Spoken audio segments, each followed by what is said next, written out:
우리가 믿는 하나님은 천지를 말씀으로 창조하시고 단 한치의 오차도 없이 완벽한 질서 가운데 다스리시고 운행하시는 전지전능하신 하나님이십니다. 전지전능하신 하나님이다 할 때 전지라는 말은 영어로는 omniscient, 모든 것을 아시는 분이라는 뜻이고요. 전능이라는 것은 omnipotent, 못하는 게 없으시다. 모든 일에 능력이 있으시다 그 말입니다. 더군다나 그 능력의 하나님은 자녀된 저와 여러분 우리를 사랑하시고 끝까지 책임져 주시는 좋으신 하나님이신 것을 믿으시길 바랍니다.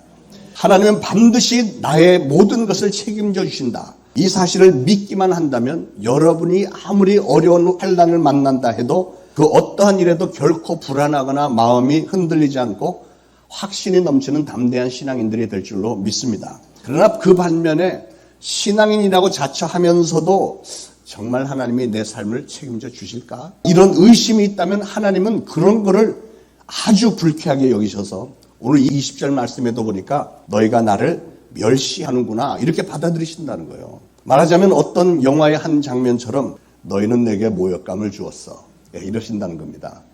그런 상황이 되면 우리 하나님은 뒤끝이 있는 분이시기 때문에 이제부터는 네가 알아서 다 해라 하면서 그냥 내버려 두시기 때문에 그런 사람들에게는 회개하고 돌아서기 전까지는 근심, 걱정, 염려, 불안, 원망, 불평 이런 것들이 끊임없이 문제가 일어나는 겁니다.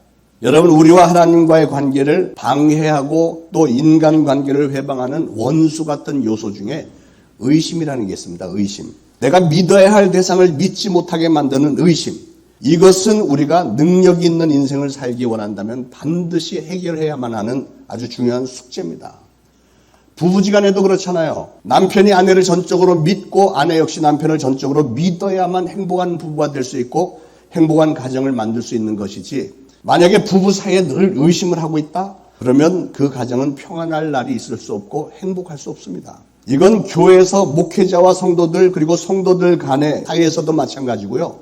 여러분의 직장, 사업장 그 어떤 공동체 안에서도 이것은 다 마찬가지입니다. 예배 중에 하나님의 은혜에 너무 감사하고 감격해서 옆에 분에게도 사랑합니다 이렇게 인사를 하는데 이 사람이 날 이용해 먹으려고 사랑한다고 그러는 거 아니야?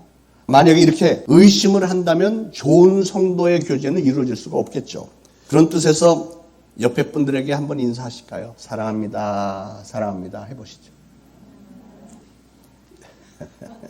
오래간만에 해보는 것 같아요. 코로나 때문에 그것도 제대로 못하네. 자, 특히 여러분이 신앙생활을 하면서도 하나님을 의심한다. 하나님의 말씀을 의심한다. 그러면 그 신앙생활이 어떻게 되겠습니까? 사랑하는 여러분, 여러분은 하나님에 대해서는 조금도 의심하지 않게 되기를 축원합니다. 자, 그런데 이 의심은 어디에서 왔을까요? 창세기 3장에 보니까 뱀이 하와에게 의심을 가져다 주었습니다. 하나님이 지으신 들짐승 중에 뱀이 가장 간교했다 그랬습니다. 마귀가 뱀에게 들어가서 그 간교한 뱀이 하와에게 와서 접근을 한 겁니다. 뱀이 하와에게 딱 한 가지 질문을 던졌습니다. 하나님이 너에게 동산 모든 나무의 실과를 먹지 마라 하시더냐? 이게 별거 아닌 것 같은데 얼마나 교묘한 질문인지 몰라요. 하나님이 그렇게 말씀하지 않았다는 건 뱀도 알고 있습니다. 그런데 이런 말투의 질문은 듣는 사람들의 마음속에 하나님에 대해서 불만을 충동시키고 그래서 하나님의 사랑의 섭리와 뜻에 대해서 의심을 하게 만드는 아주 교묘한 힘이 있어요. 바로 이런 뱀의 전략에 착안을 해서 신천지가 쓰는 모략이 바로 이런 겁니다. 예를 들면 이런 거예요. 구역 식구를 개인적으로 만난 자리에서 내가 1년쯤 전에 구역 예배 드릴 때 감사헌금을 30만 원을 냈는데 구역장님이 그거 교회에다 갖다 바쳤을까? 이런 질문을 하면 이 질문을 듣는 이 구역 식구의 마음속에는 두 가지가 떠오를 겁니다. 와, 이 사람 구역 예배 때 헌금을 많이도 냈네. 손이 크네. 그리고 또 한 가지는 왜 1년이 지난 지금에 와서 이런 얘기를 할까? 혹시 그 구역장이 그 30만 원 가로챘나? 이런 의혹이 들어오게 돼 있는 그런 질문이잖아요. 이 구역장은 전혀 그런 사람이 아닌데 그럴 리가 없는데 아무 영문도 모르는 채 졸지에 의심받는 대상이 돼버리는 겁니다. 결론적으로 이 사람은 자기 자신을 손이 큰 사람으로 부각을 시켰고 동시에 구역 식구들로 하여금 구역장을 의심하게 만들고 구역장과 구역 식구들을 이간질시켰고 구역에 분열을 일으켰고 구역 예배에서 헌금을 내기를 꺼리게 만든 마귀 짓을 한 겁니다. 교회를 깨뜨리고 작정한 사람만이 할 수 있는 짓입니다. 그 마귀가 마귀는 우는 사자와도 같이 삼킬 자를 찾는다고 했던 것처럼 오늘도 하와 같은 사람을 찾고 있는 겁니다. 마귀의 그 교묘한 질문에 대해서 분별력이 없었던 하와가 어떻게 대답했는지를 우리는 반드시 눈여겨봐야 됩니다. 동산나무의 모든 실과를 우리가 다 먹을 수 있으나 선악과는 먹지도 말고 만지지도 말라. 만일 먹는 날에는 너희가 죽을까 하노라 그러더라. 이렇게 얘기했어요. 하와의 이 대답의 말투를 보면 벌써 하와의 마음속에는 하나님에 대한 불만과 그리고 하나님의 의도에 대한 의심이 딱 이미 자리 잡은 걸 알 수 있어요. 뱀이 곧 딱 한 문장 질문했을 뿐인데 어느 틈에 하와에게는 하나님에 대한 불만과 의심이 확 사로잡은 거예요. 한 걸음 더 나가서 하와는 뱀과 동조를 합니다. 그걸 어떻게 할 수 있죠? 그거는 하나님이 하시지도 않은 말을 갖다 붙이고 살짝 변형을 시키는 걸 보면 알 수 있어요. 만지지도 말래. 아니 언제 하나님이 그랬어요? 만지지도 말라는 얘기는 한 적도 없어요. 먹지 말라고 그랬지. 근데 만지지도 말래. 그리고 만약에 먹는 날에는 너희가 죽을까 하노라. 이건 또 뭡니까? 하나님이 그렇게 말씀하시지 않았잖아요. You will surely die. 너는 반드시 죽으리라. 이렇게 말씀했어요. 선악과를 먹는 날에는 너희가 정령 죽으리라. 확실하게 말씀하셨어요. 단호하게 말씀하셨는데 하와는 뱀에게 전달하기를 너희가 죽을까 하노라. 이게 뭐냐면 죽을지도 모른대. 하나님의 경고를 아주 대수롭지 않은 것으로 폄하를 해버린 겁니다. 여러분 뱀이 딱 한마디 교묘한 질문을 했을 뿐인데 하와는 금방 하나님을 의심하고 하나님께 불만을 품고 하나님에 대한 불만을 말하면서 하나님의 말씀을 변질시키고 무력화까지 시킨 겁니다. 기가 막힌 상황 아닙니까? 그런데 하와만 그런 게 아니고 수많은 사람들이 분별력이 없으면 그렇게 된다는 거예요. 그랬더니 뱀이 속으로 쾌재를 부르면서 기회다 하고 아주 확실하게 의심을 심어줍니다. 너희가 결코 죽지 아니하리라. 그거 먹으면 너희도 눈이 밝아져서 하나님처럼 될 수 있어. 이렇게 얘기를 합니다. 완전히 하나님을 거짓말장애로 몰아붙이는 거예요. 그런데 정말 이상하죠. 이제 하와는 하나님보다도 뱀을 더 믿어. 뱀의 말이 더 신뢰가 가는 거예요. 뱀의 말을 듣는 순간에 하나님을 의심하게 되고 의심이 딱 들어오는 순간에 선악과를 딱 보니까 먹음직도 하고 보암직도 하고 지혜롭게 할 만큼 탐스럽기도 한지라 이렇게 보였다는 거예요.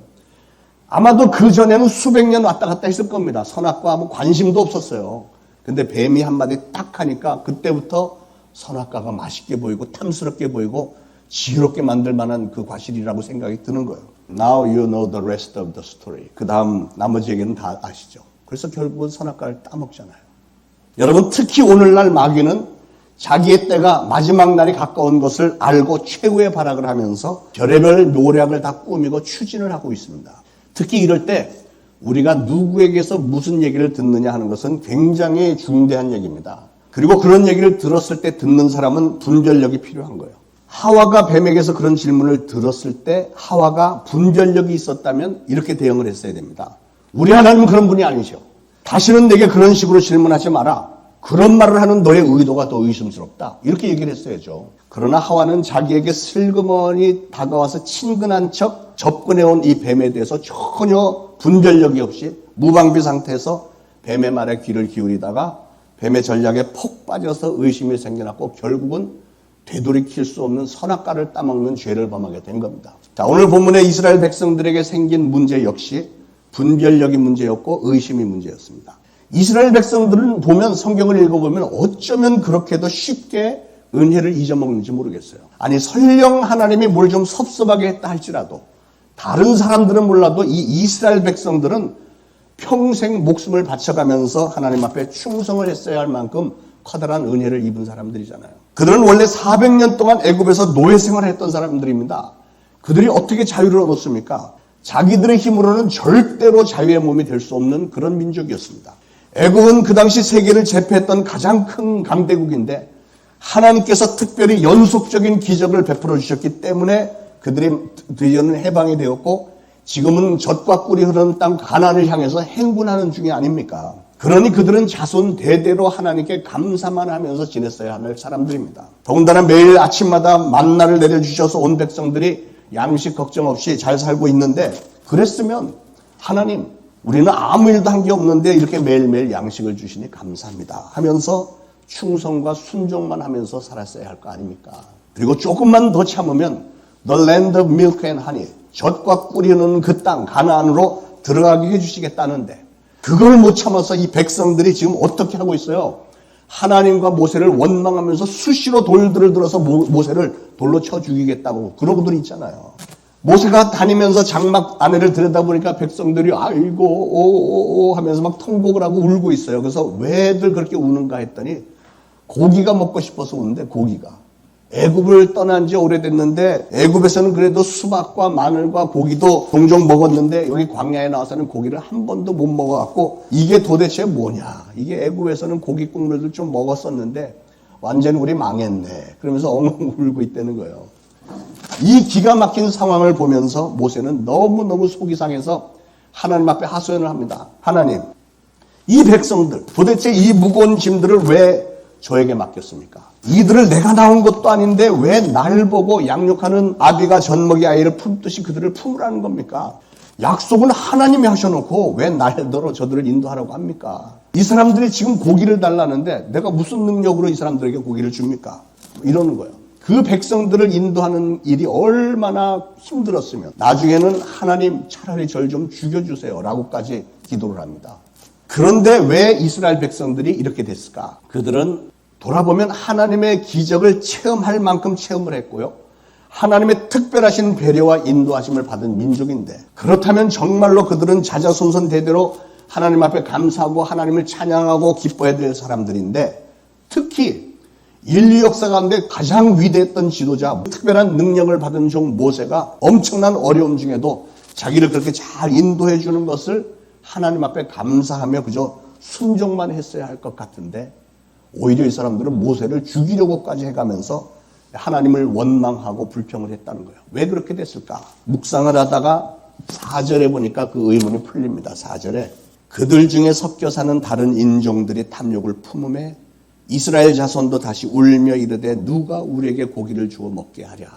그러니까 이스라엘 민족 중에 섞여 사는 다른 인종의 무리들이 있었는데 그 무리들이 일단은 문제를 일으킨 거예요. 섞여 사는 다른 인종들. 이 섞여 사는 다른 인종이 누굴까? 출애굽기 12장 37절 이하에 보니까 이렇게 돼 있어요. 애굽에서 나온 이스라엘 백성들의 숫자가 장정이 60만 가량 되고 수많은 잡족과 양과 소와 힘이 많은 가축들이 그들과 함께 했다. 여기에 수많은 잡족들이 같이 있었다는 거예요. 이스라엘 백성들 가운데 이스라엘 사람이 아닌 다른 민족들이 섞여 있었다는 겁니다. 그러면 이 사람들은 과연 누굴까? 이 사람들은 누구냐면 애굽에서 같이 노예 생활을 했던 다른 나라 사람들. 그 당시에는 전쟁에서 이긴 민족이 진 사람들을 데려다가 노예로 부려먹었으니까 다른 민족들이 와서 섞여 살다가 이스라엘 백성들이 해방이 되어 나오니까 같이 따라 나온 사람들. 또 그들 중에는 애굽 사람 중에 이스라엘 사람하고 결혼한 소수의 몇 사람들이 있어서 같이 따라 놓은 기록이 있는데 바로 그 사람들이 그렇게 늘 불만을 조성하고 하나님을 대적하고 민족들 간의 분열과 분쟁을 일으키는 겁니다.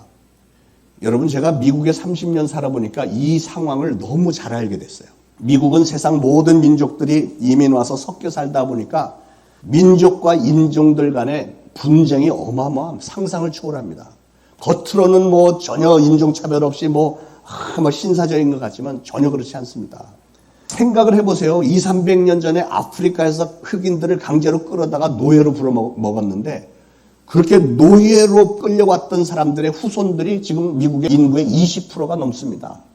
그 사람들이 가만히 있겠어요? 얼마나 그 분통이 터지는 일입니까? 우리는 일제시대에 36년 그렇게 억울한 일을 당했어도 아직도 분통이 터지는데 미국에 있는 흑인들의 마음속에는 막 한이 어마어마하게 맺혀 있는 겁니다.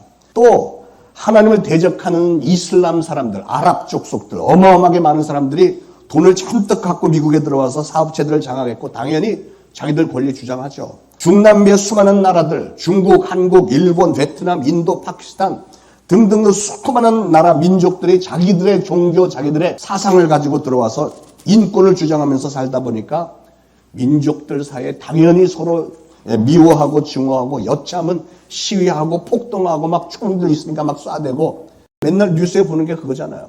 그런 와중에 정치인들은 자기 권력을 유지하기 위해서 자기를 지지하는 세력들이 원하는 법들을 통과시키고 완전히 소동성이고 완전히 전쟁터입니다.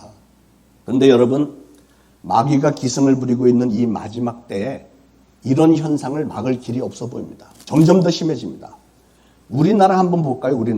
우리나라는 단일 민족인데도 하나가 되지 못하잖아요. 단일 민족인데 남과 북으로 지금 이렇게 갈려져 있죠. 국회에서는 맨날 당파 싸움, 이념 분쟁 등으로 국민들은 완전히 고래 싸움에 새우등 터지는 것처럼 너무 힘들고 극단적인 분열 상태에 있는데 우리는 단일 민족인데도 그런데 그러니 수많은 민족들이 모였는 미국은 어떻겠습니까? 지금 이스라엘이 그런 상황이 있었다는 거예요. 이스라엘에 섞여 살던 사람들은 하나님께서 이스라엘에게 베푸신 은혜와 별 상관이 없는 사람들이었습니다. 그러니까 상황이 조금이라도 마음에 안 들면 금방 불평할 수밖에 없는 상황이죠. 그런데 진짜 문제는 그 사람들이 불평불만하는 게 그게 진짜 문제가 아니고 그 사람들이 불평불만을 해대니까 거기에 이스라엘 백성들이 그 얘기를 들으면서 같이 동조를 하는 거예요. 분별력 없는 사람들이 거기에 동조해서 하나님을 원망하고 모세를 원망하고 돌로 쳐 죽이겠다고 하고 이러는 게 문제가 되는 겁니다. 사랑하는 여러분, 여러분이 누구의 얘기를 듣느냐, 무슨 소리를 듣느냐 하는 것은 너무나도 중요합니다. 신앙생활을 하면서도 믿지 않는 사람들이 여러분 가족이나 누구 주변 사람들 믿지 않는 사람들이 아니 당신은 그렇게 교회 열심히 다닌다고 해서 특별히 잘 되는 거 있어? 그런 얘기를 막 날이면 날마다 자꾸 들으면 이게 세뇌가 되는 거예요. 마음속에 딱 세뇌가 되고 자꾸 들으니까 그런 것 같기도 하고 그러니 다른 신앙을 가진 사람 혹은 신앙인이 아닌 사람들이 같이 늘 섞여 사는 게 이게 문제고 그거보다 더 큰 문제는 그런 얘기를 듣고 분별력 없이 마음이 요동하고 오락가락하는 이게 문제라는 거죠. 여러분 세상에는 예수 믿는 사람들만 사는 게 아닙니다. 이 세상에는 하나님을 믿지 않는 사람들이 훨씬 더 많습니다. 그 속에 우리가 섞여 살고 있는 거예요. 그렇기 때문에 우리는 수시로 하나님을 비방하는 소리, 반대하는 소리, 하나님을 거역하는 소리를 듣는 겁니다. 그런 상황에서는 그렇게도 위대했던 지도자 모세까지도 믿음이 약해진 장면이 오늘 나오잖아요. 기가 막힌 상황 아닙니까? 오늘 모세 하소연에 대해서 하나님이 이렇게 말씀하십니다. 그래? 정말 그렇게 고기가 먹고 싶단 말이지? 그러면 내가 하루 이틀 아니고 아예 한 달치 코에서 그냥 고기 냄새 아주 콧물이 날 정도로 내가 고기 먹게 해줄게. 그렇게 말씀을 했잖아요. 그랬으면 모세가 아이고 아멘 할렐루야 감사합니다 이렇게 했어야죠.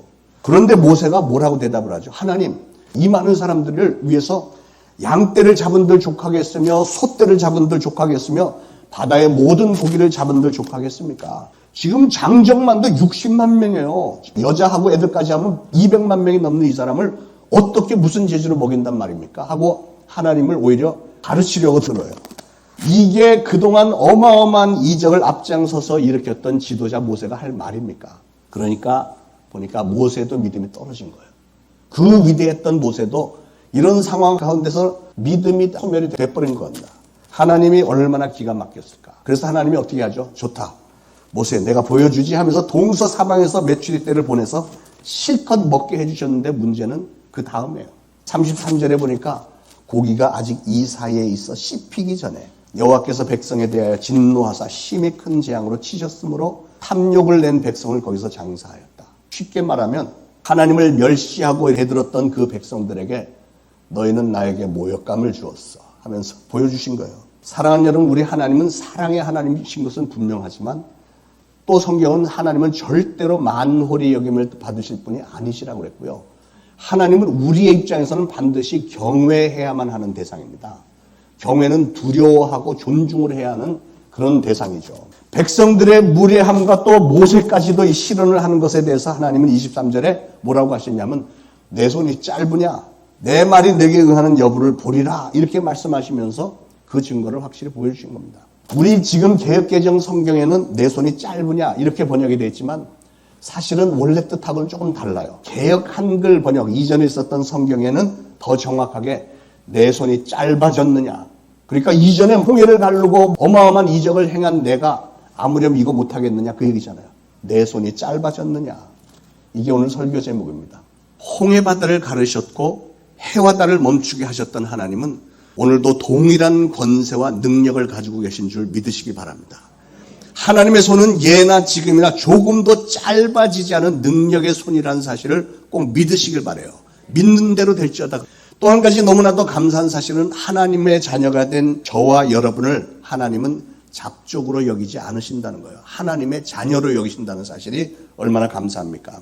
그렇기 때문에 하나님은 전혀 변함없이 우리를 끝까지 사랑하시고 끝까지 책임을 져주신다는 겁니다. 그 변함이 없으시고 전혀 짧아지지 않은 능력의 팔로 우리를 붙들고 인도하신다. 믿으시기 바랍니다. 사랑하는 여러분, 우리는 이스라엘 백성들처럼 수시로 실패하고 넘어지고 배신하는 이런 초라한 신앙생활을 하지 말고 그 어떠한 환경 가운데서도 우리와 항상 동행하시며 우리를 축복해 주시는 그 하나님의 사랑과 능력을 믿음으로 항상 승리를 해야 되겠는데, 과연 어떻게 하면 그렇게 될 수 있을까? 어떻게 하면 순간순간 밀려오는 의심을 물리치고 하나님의 놀라운 능력이 나의 가정과 직장과 사업장과 우리 교회 속에 항상 역사하게 만들 수 있을까? 그런 축복의 생애가 되려면 우리는 어떻게 처신을 해야 할까? 그런 질문에 대한 하나님의 섭리를 제가 특별히 사랑하는 여러분들에게만 알려드리려고 합니다.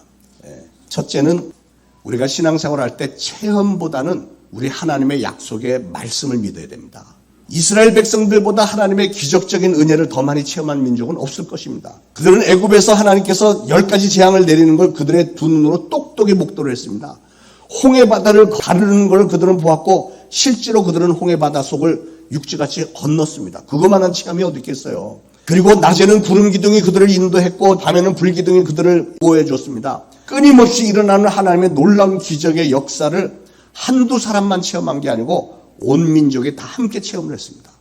그리고 매일매일 만나로 배를 채웠습니다. 우리는 상상도 할 수 없는 어마어마한 기적의 역사를 계속 체험하면서도 이스라엘 백성들은 정말 이상한 게 어떻게 된 사람들이 감사나 감격이 없고 당연한 거로 생각하고 계속해서 하나님을 의심하고 불평을 해야 됩니다. 왜 그랬을까요? 그것은 하나님의 약속을 믿지 못했기 때문에 그런 겁니다. 하나님께서 그들을 가나안 땅으로 인도하신다는 그 약속을 믿었더라면 조금 어려운 과정이 있어도 참아냈어야죠. 여러분, 신앙의 체험이라는 건 상당히 중요합니다. 어떤 체험이 있어야 신앙도 좀 빨리 성장하는 것을 보게 됩니다. 그래서 기독교를 가리켜 체험의 신앙이다라고도 얘기를 합니다. 그러나 체험만을 위주로 한 신앙은 너무 위험한 거예요. 그런 분들은 어떤 체험을 좀 할 때는 막 믿는 것 같지만 할렐루야 하다가도 자기 기도가 속히 응답되지 않고 자기가 원하는 이적이 나타나지 않으면 하나님이 돌아가셨나? 하나님이 주무시나? 하나님이 날 버리셨나? 맨날 이러고 의심을 해야 되잖아요. 어떤 분들은 교회 오래 다녔으면서도 구원에 대해서 많이 헷갈리는 사람들이 있습니다. 왜 그러냐면 그분들의 말은 보면은 자기는 다른 사람들처럼 눈에 불이 번쩍하면서 환상을 본 적도 없고 뭐 헷가닥 뒤집어 본 적도 없고 나는 체험이 별로 없어요. 이런 사람이 있습니다. 그런데 여러분, 어떤 사람은 체험을 많이 했는데도 여전히 구원에 대해서 헷갈리는 사람이 많은데요. 10번, 20번 뒤집어 놔도 여전히 헷갈리는 사람은 죽을 때까지 헷갈리더라고요. 왜냐하면 기억력이 나쁘고 분별력이 없어서 그렇다고밖에 판단이 되질 않습니다. 그런 사람은 계속 뒤집어 나오면 뒤집어질 때는 그때는 잠깐 믿어. 그러니까 말씀이 없이 너무 신령한 체험만 쫓아다니는 사람은 얼마 기간 동안 또 그런 체험이 있지 않으면 시들시들해지고 믿음이 없는 거예요. 그러므로 여러분, 하나님의 언약의 말씀보다도 체험을 더 위에다가 두면 그런 사람은 결국은 신비주의자나 기복신앙자밖에 되지 않습니다. 하나님의 말씀을 뒤로 제쳐놓고 신비한 체험만 따라다니면 결국은 마귀의 밥이 되는 겁니다. 그러므로 우리 성도님들은 말씀을 제대로 확실히 아시기를 축원합니다. 하나님의 말씀을 바로 알고 바로 믿는 것이 이게 진짜 신앙의 축복입니다. 하나님의 말씀을 제대로 알고 있으면 그 누가 와서 미혹한다 할지라도 그 어떠한 인생의 파도가 덮쳐온다 할지라도 우리는 흔들리지 않고 진정 축복을 받을 만한 신앙생활을 하게 될 줄로 믿으시고 어떠한 환경 속에서도 오로지 하나님의 말씀을 꼭 붙드시기를 축원합니다. 두 번째는 내 계산법이 포기되어져야 됩니다. 내 계산법은 하나님의 계산법 앞에 내려놔야 됩니다. 믿음이라고 하는 것은 계산으로 이루어지는 게 아닙니다. 계산을 자꾸 해야 되면 오히려 믿어지지 않잖아요. 왜냐하면 우리 인간들은 영적인 믿음의 계산을 하지 않고 혼적인, 즉 다시 말해서 지성적인 계산을 하기 때문에 이게 믿음의 계산하고는 다른 거예요. 오늘 모세도 그런 실수를 했잖아요. 하나님께서 한 달 동안 실컷 고기를 먹게 해주겠다 이렇게 말씀하셨을 때 모세가 뭘 계산했죠? 하나님, 장정만도 60만 명인데요. 이 많은 사람들을 위해서 양떼나 소떼를 잡은들 족하겠습니까? 바다의 모든 물고기를 다 잡는다고 해도 족하겠습니까? 이랬잖아요. 여러분의 계산법과 하나님의 계산법 사이에 이 갭이, 간격이 너무 크면 바로 그럴 때 의심이 들어오는 겁니다.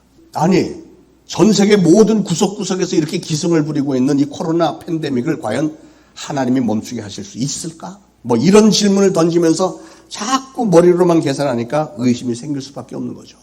그러므로 사랑하는 여러분, 하나님의 약속이 여러분의 삶 속에 진정 이루어지는 그런 이적을 체험하고 싶다면 의심이 없어져야 되는데, 의심을 없이 하려면 세상적인 계산법은 다 던져버리고 하나님의 계산법을 믿음으로 받아들여야 되는 거예요. 믿는 대로 될지어다 한 그 믿음의 계산법을 받아들일 때, 그럴 때 하나님의 기적이 일어나는 겁니다. 우리 초대신앙교회 지난 5년 동안 참으로 기적 중에 여기까지 왔습니다.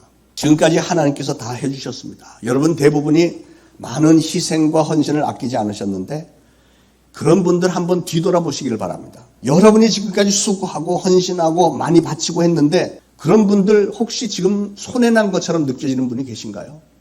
그것 때문에 막 가난해지고 내가 너무 고생을 많이 해서 주름살이 많이 늘고 살이 막 10kg 빠졌어 뭐 이런 분들 계신가요? 제가 보기에 일단은 이런 코로나 상황 중에서도 우리 사랑하는 여러분들은 모두가 다 육신적으로 건강한 상태. 이게 얼마나 감사합니까? 그리고 그 무엇보다도 수많은 여러분들의 마음속에는 이전 같으면 조금만 이래도 불평불만이 있었만 했는데, 이런 코로나 상황 때 그 어떤 때보다 힘든 때인데도 가만 보면 불평불만보다도 이전에는 경험해 보지 못했던, 그래도 이만하기가 참 감사해요, 이런 감사의 고백이 더 많이 나오지 않나요? 제가 보기에는 불평, 불만, 원성으로 악이 받쳐 있는 저 밖에 수많은 세상 사람들의 모습과 여러분의 모습은 많이 다른 것 같아요. 여러분의 신앙의 수준이, 여러분의 영적인 상태가, 우리가 잘 모이지는 못하지만 여러분이 모이는 것을 사모하는 이런 자세가 1년 전, 2년 전하고 비교할 때 훨씬 월등합니다. 지금 여러분의 예배 자세도 월등하고요. 솔직히 말해서 저 자신의 설교도 보니까 이전의 설교보다 요즘의 설교가 더 생명력이 있고 더 은혜가 있는 것 같아요. 저 혼자 착각인가요? 저는 감동이 훨씬 더 좋습니다. 요새 와서. 이런 모든 것이 보면 하나님의 팔이 절대로 짧아지지 않았다는 증거인 줄로 믿으시기 바랍니다. 우리 초대신앙교회 성도님들은 하나님의 기적 가운데 살고 있는 것 같아요.